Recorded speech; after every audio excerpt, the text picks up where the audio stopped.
The kitchen timer beeped loudly as Janelle stirred the pot of spaghetti sauce. She wiped her forehead with the back of her hand and glanced at the clock on the microwave. It was almost 7 and Malik still wasn't home.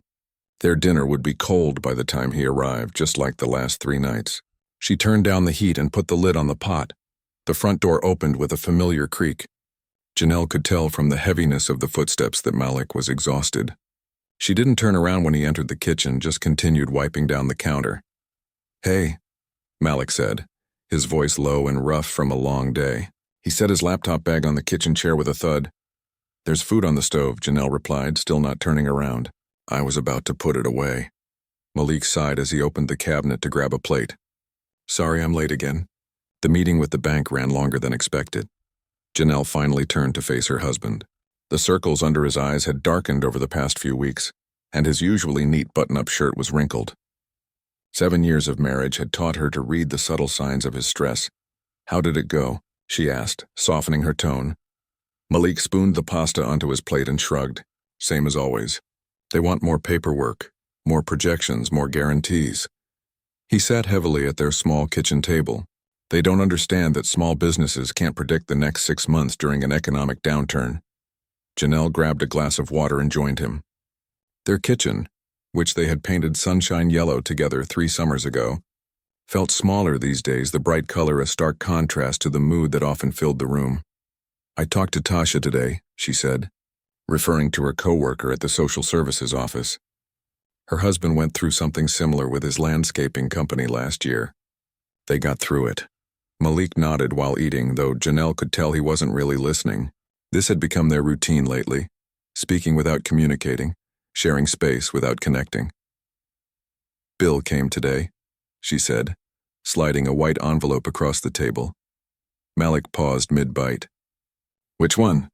"The roof repair." Janelle took a sip of water. "Remember we agreed to split it?" Malik put down his fork. "That's due next week, right?" "No, it was due yesterday." Janelle pulled out her phone and showed him the calendar entry. They added a late fee. Malik pushed his plate away, his appetite suddenly gone. "Why didn't you remind me?" "I shouldn't have to remind you," Janelle said, trying to keep her voice even. "We talked about this 3 weeks ago. You said you'd put aside your half." The truth was, Janelle had meant to remind him, but her week had been overwhelming. As a social worker dealing with difficult family cases, she often carried the emotional weight of her clients' problems home. Yesterday, she'd spent hours helping a mother of 4 find emergency housing after an eviction. By the time she got home, all she wanted was a hot shower and sleep. "I've been keeping this household running financially for months now," Janelle continued when Malik remained silent. "The mortgage, utilities, groceries, car payment, all on my salary. You think I don't know that?" Malik's voice rose slightly. "You think I enjoy watching my business falling apart while my wife pays all our bills?" Janelle reached across the table, her hand stopping short of touching his. "That's not what I meant. I know you're trying. You just what?" Malik interrupted. "Think I'm failing?" "Because I already know that, Janelle. I don't need the reminder." "That's not fair," she said, pulling her hand back. "I've been nothing but supportive." Malik stood up and carried his half-eaten dinner to the sink. Supporting someone and reminding them of how much you're supporting them are 2 different things. The kitchen fell silent except for the sound of running water as Malik rinsed his plate. Janelle watched his back, the tension visible in his shoulders. This wasn't them. They didn't talk to each other this way. At least they hadn't used to. She remembered when they first bought this house. How they'd stayed up all night painting and assembling furniture, laughing when Malik couldn't figure out the IKEA instructions. They'd fallen asleep on a mattress on the floor, surrounded by boxes, dreaming about their future in this space. "I got a call from the accountant today," Malik said, breaking the silence. He turned around, leaning against the counter. "He says if things don't improve in the next 2 months, I should consider closing the business." Janelle felt her heart sink. Malik had built his consulting firm from nothing 5 years ago. She'd watched him work weekends and late nights, pouring his soul into making it successful. The business wasn't just his livelihood, it was his dream. "What did you tell him?" she asked. "That I needed to think about it." Malik ran a hand over his face. "But what is there to think about? The numbers don't lie." Janelle stood up and walked over to him. This time she did touch him, placing her hand on his arm. Numbers change. Markets recover. This isn't permanent. Malik nodded, but his eyes remained fixed on the floor. I've been thinking maybe I should look for a regular job, something with a steady paycheck. The defeat in his voice broke something in Janelle. Is that what you want? What I want. He laughed without humor. I want to not worry about money every waking moment. I want to contribute to our household again. I want to stop feeling like a failure every time I look at you. You are not a failure, Janelle said firmly, squeezing his arm. This is temporary. We agreed when you started the business that there would be ups and downs. But you didn't sign up for carrying all the financial weight, Malik replied. It's not fair to you. Janelle thought about her bank account, how it had been steadily decreasing over the past few months. She hadn't told Malik that she'd dipped into her personal savings to cover their expenses. She hadn't wanted to add to his stress. We're a team, she said. Sometimes one person carries more weight than the other. That's marriage. Malik finally looked at her, his eyes softening slightly. I just hate letting you down. You haven't, she assured him. Their moment of connection was interrupted by Janelle's phone ringing. She glanced at the screen and frowned. It's my sister. She never calls this late unless it's important. Janelle answered the call, walking into the living room for privacy. Malik could hear her voice changing from concern to alarm. After a few minutes, she returned to the kitchen, her face pale. What's wrong? Malik asked. Lisa's in the emergency room, Janelle explained, referring to her younger sister. Her appendix might be rupturing. She doesn't have health insurance since she lost her job last month, and she's panicking about the medical bills. Malik's expression immediately shifted from his own troubles to concern. Is she going to be okay? They're running tests now, Janelle said, already moving toward the bedroom to change clothes. I need to go to the hospital. Malik followed her. I'll drive you. As Janelle changed into jeans and a sweater, her mind raced with worry. Not just for her sister, but for their financial situation. Lisa would need help with those medical bills. She'd already been struggling since losing her job, and Janelle had been sending her small amounts when she could. But a hospital stay would be thousands of dollars. In the car, Malik reached over and took her hand. She'll be okay, and we'll figure out how to help her. Janelle squeezed his hand, grateful for his support despite their earlier tension. I was thinking about the money we set aside for the roof repair. Malik glanced at her briefly before returning his eyes to the road. You want to use it to help Lisa? Janelle hesitated. Just my portion. I know we need to pay that bill, but your sister needs emergency surgery, Malik finished for her. Of course we'll help her. The knot in Janelle's chest loosened slightly. Even with their own financial struggles, Malik's generosity remained intact. This was the man she'd married, compassionate, understanding, willing to help family despite their own difficulties. What Janelle didn't say was that using her portion of the roof money would leave them even further behind on bills. She'd have to figure out how to make up the difference, maybe pick up some extra shifts at work. The thought of adding more to her already full plate made her stomach tighten. But what choice did she have? Lisa had no one else to turn to. As they pulled into the hospital parking lot, Janelle took a deep breath, pushing aside her financial worries for the moment. Family came first, they both agreed on that. The bills, the roof repair, the late fees, all of it would have to wait. What neither of them realized that night was how this decision would set off a chain of events that would test their marriage in ways they never imagined. The financial strain was just beginning, silently growing between them like an invisible wall, brick by brick. But for now, as they walked hand in hand through the hospital doors, they were still a team, still facing life's challenges together. Neither one suspected that in just a few short weeks, a simple anniversary cake would become the unlikely breaking point of everything they had built together. 3 weeks had passed since Lisa's emergency surgery. The procedure had gone well, and she was recovering at her small apartment with Janelle checking in on her regularly. The hospital bills had started arriving, intimidating stacks of papers with numbers that made Janelle's stomach twist. She'd helped Lisa apply for financial assistance, but they were still waiting to hear back. Meanwhile, the roof repair bill remained unpaid. Malik hadn't mentioned it again after the night at the hospital. He'd thrown himself into a last-ditch effort to save his business, working longer hours than ever. Some nights, Janelle heard him come home well past midnight, his footsteps heavy as he tried not to wake her. She would lie still, pretending to be asleep, wondering if she should get up and talk to him. But what would she say? That she'd used her portion of the roof money to help Lisa and hadn't figured out how to replace it yet? That the final notice for the roof had arrived yesterday with an even larger late fee? She kept hoping things would turn around. That Malik would land the big client he'd been pursuing. That she'd get the promotion at work she'd been promised months ago. That something would break their way for once. On Tuesday morning, Janelle woke to find Malik already gone, his side of the bed cold. A text on her phone explained he had an early meeting with a potential investor. She sent back a quick message wishing him luck, then got ready for what she knew would be a difficult day at work. The Henderson case had been weighing on her for weeks. 2 young children caught in a bitter custody battle between parents who seemed more interested in hurting each other than protecting their kids. Today was the final hearing, and Janelle had spent hours preparing her recommendation for the judge. No matter what happened, someone would be upset with her. That was the nature of her job, making impossible choices that affected people's lives forever. As she drove to work, her phone rang. It was connected to her car's Bluetooth, and Malik's name appeared on the dashboard screen. "Hey," she answered, trying to sound upbeat. "How did the meeting go?"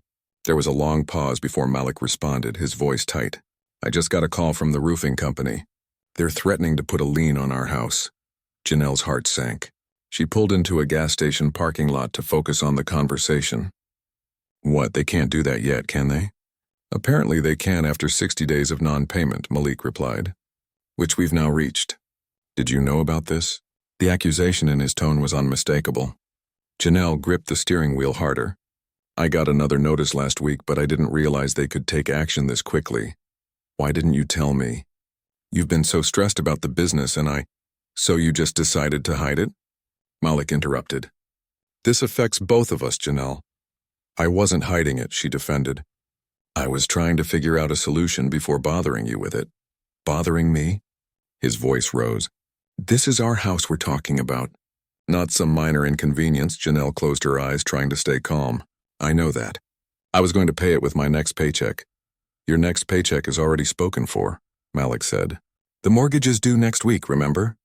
Of course she remembered. Janelle kept a meticulous budget spreadsheet, constantly moving numbers around like puzzle pieces that never quite fit together. "I'll figure it out," she said, more to herself than to him. "I already did," Malik said flatly. "I paid it this morning. All of it, including both late fees." Janelle felt a wave of relief followed immediately by concern. "With what money?" Another long pause. "I sold my grandfather's watch." The words hit Janelle like a physical blow. That watch was Malik's most treasured possession, passed down from his grandfather who had raised him after his parents died. He'd often said he was saving it to give to their first child someday. "Malik, no," she whispered. "You shouldn't have done that, and what choice did I have?" His voice cracked slightly. "We can't lose our house." "We could have found another way," Janelle insisted. "Like what? More credit card debt? We're already maxed out." The frustration in his voice was edged with something else. Disappointment. "I thought we agreed we'd both put aside money for this bill." Janelle pulled into a parking space and turned off the engine. She needed to focus on this conversation. "We did, but then Lisa had her emergency." "So you used the roof money for Lisa?" "Without telling me?" "You were there when I made that decision," Janelle reminded him. "The night we drove to the hospital. I told you I was thinking of using my portion." "Your portion," Malik repeated. "Not the whole amount. And I thought you were going to find a way to replace it." Janelle felt her defenses rising. "I've been trying, but my paycheck only stretches so far. I'm covering everything else already." The silence that followed was heavy with unspoken words. Finally, Malik sighed deeply. "I have to go. The investor is calling back." "Malik, wait. We'll talk tonight," he said, his tone making it clear the conversation was over. The call ended, leaving Janelle sitting alone in her car, the quiet suddenly oppressive. She checked the time. She was already running late for court.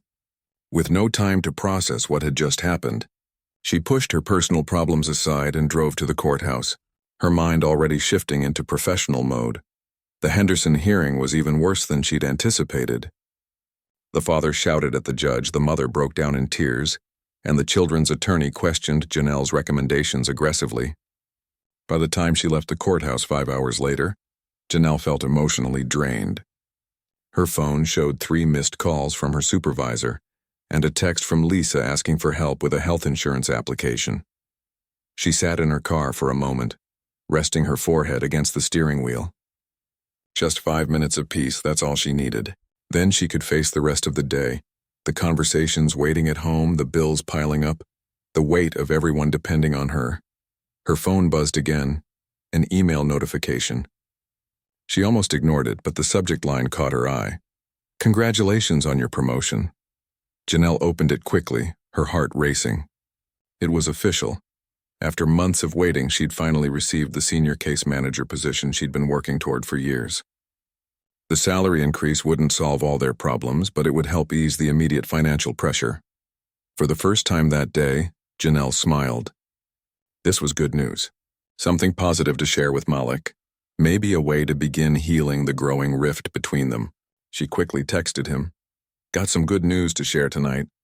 What time will you be home?" His response came almost immediately. "Late, don't wait up." Janelle stared at the 4 words, feeling the distance they conveyed. Typically, Malik would have asked what the news was or expressed some curiosity. The brief dismissal felt intentional, a small punishment for the roof money situation. She decided to stop by the grocery store on the way home. She'd make Malik's favorite dinner, grilled lemon chicken with roasted vegetables. And they could talk things through when he got home, no matter how late.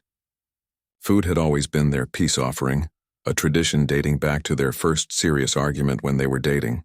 Janelle had shown up at Malik's apartment with homemade brownies, and they'd talked until sunrise, resolving their differences over chocolate and coffee. As she shopped, Janelle's phone rang again. It was Lisa. "Hey, how are you feeling?" Janelle asked, trying to sound energetic despite her exhaustion. "Better," Lisa replied. "The doctor said I'm healing well. But I got another hospital bill today. This one's for the anesthesiologist, separate from the main hospital charge." Janelle closed her eyes briefly. "How much?" $3,000, Lisa's voice wavered. "I don't know what to do. The financial aid application is still pending, and my landlord already gave me an extension on this month's rent." Janelle stood in the middle of the produce aisle, surrounded by bright vegetables and cheerful music playing over the store speakers, feeling the walls closing in. "Let me think about it," she said finally.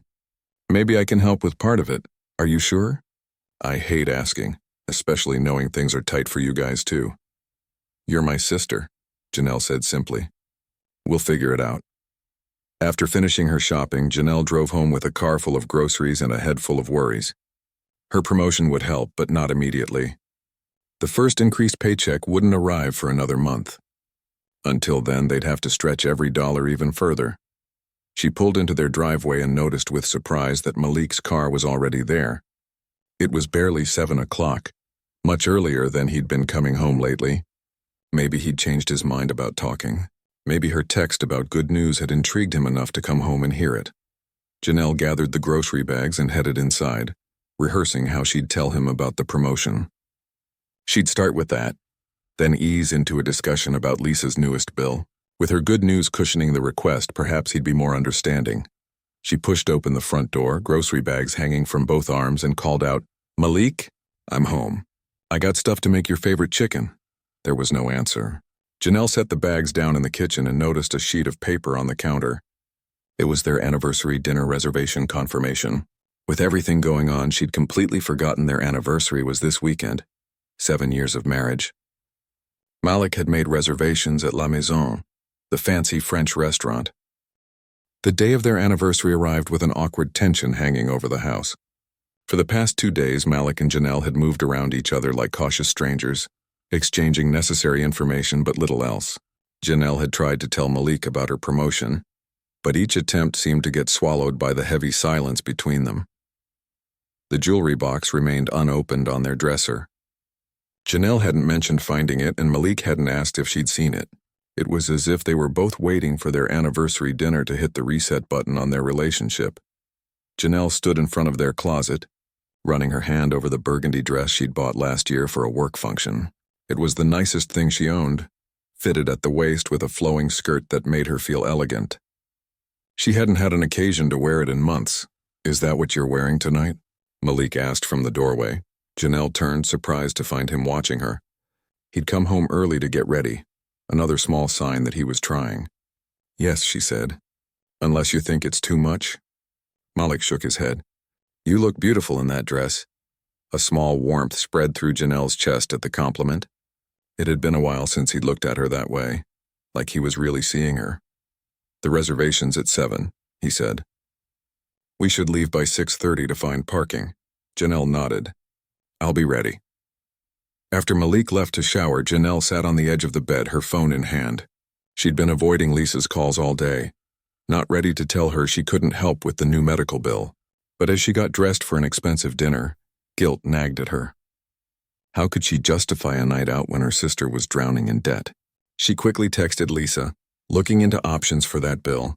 We'll call tomorrow with a plan. It wasn't a solution, but it bought her time to enjoy her anniversary without lying to her sister.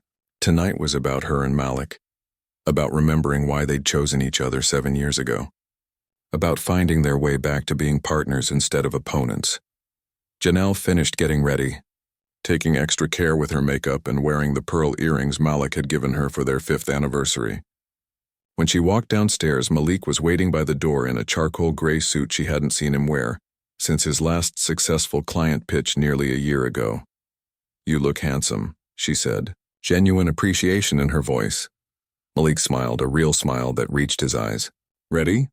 The drive to La Maison was quiet but not uncomfortable.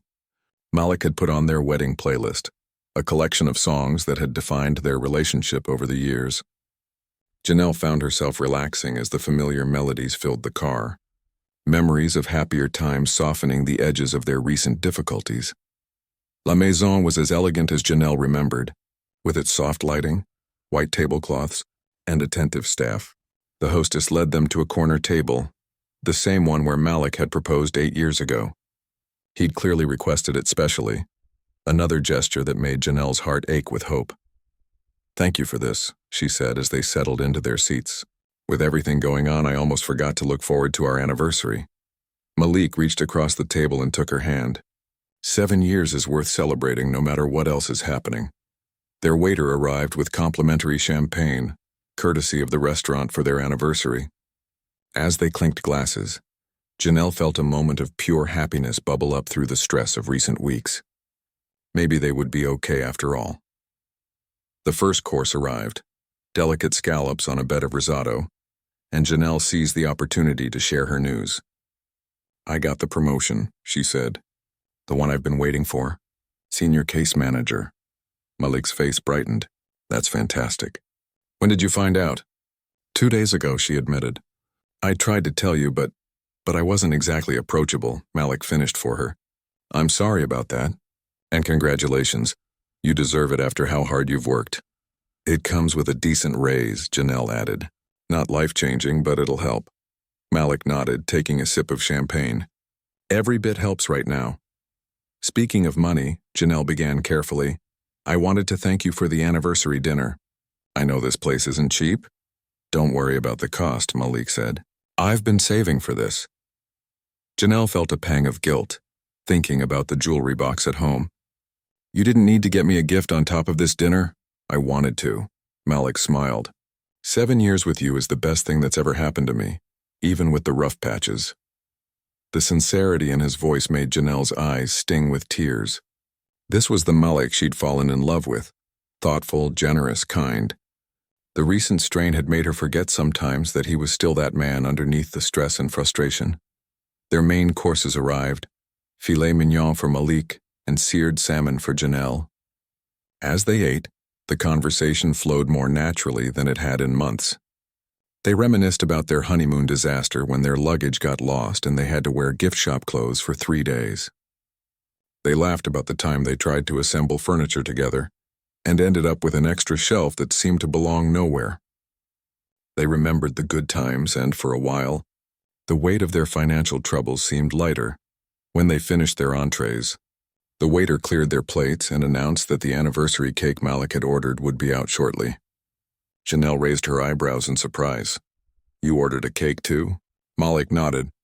Chocolate raspberry, your favorite. The one from that bakery you love across town.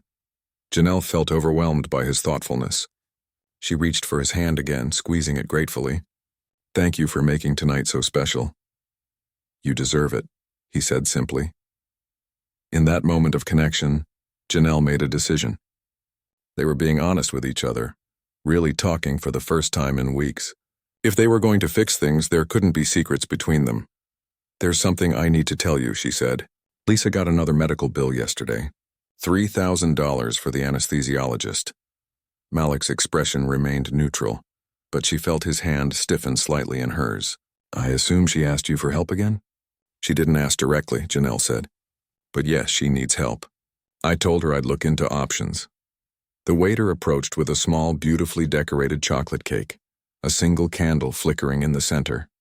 Happy anniversary, he said cheerfully, placing it between them.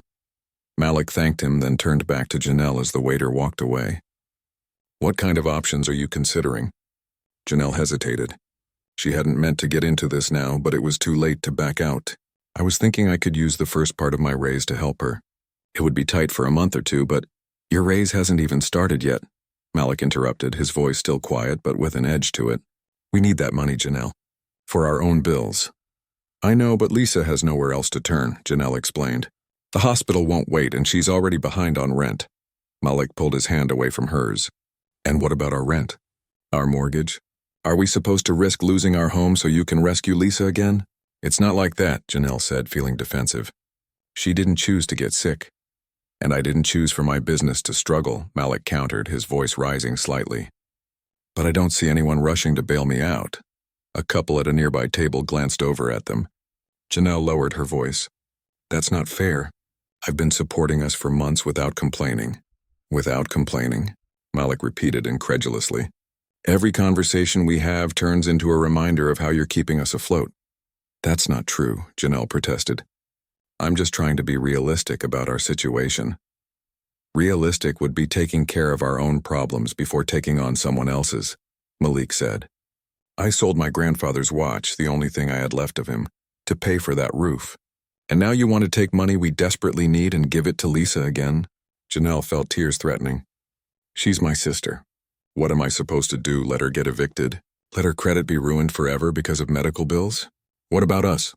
Malik demanded, no longer bothering to keep his voice down. What about our credit, our home, our future? When do we come first? The restaurant had grown quieter, other diners now openly watching their argument. Janelle became acutely aware of the eyes on them, strangers witnessing their private pain. Can we discuss this at home?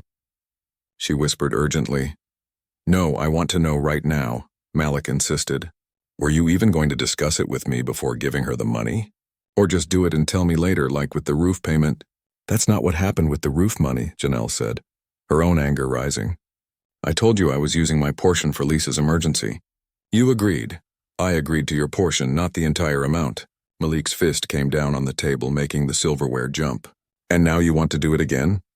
Lower your voice, Janelle pleaded, mortified by the scene they were creating. Why? So we can pretend everything's fine? Malik gestured at the cake, the fancy restaurant, their nice clothes. None of this is real, Janelle. It's just covering up the fact that we're drowning. I know that, she said, fighting to keep her composure. But tonight was supposed to be about us reconnecting, not arguing about money again. Everything is about money, Malik said bitterly. Even this anniversary dinner we can't afford. Then why did you plan it?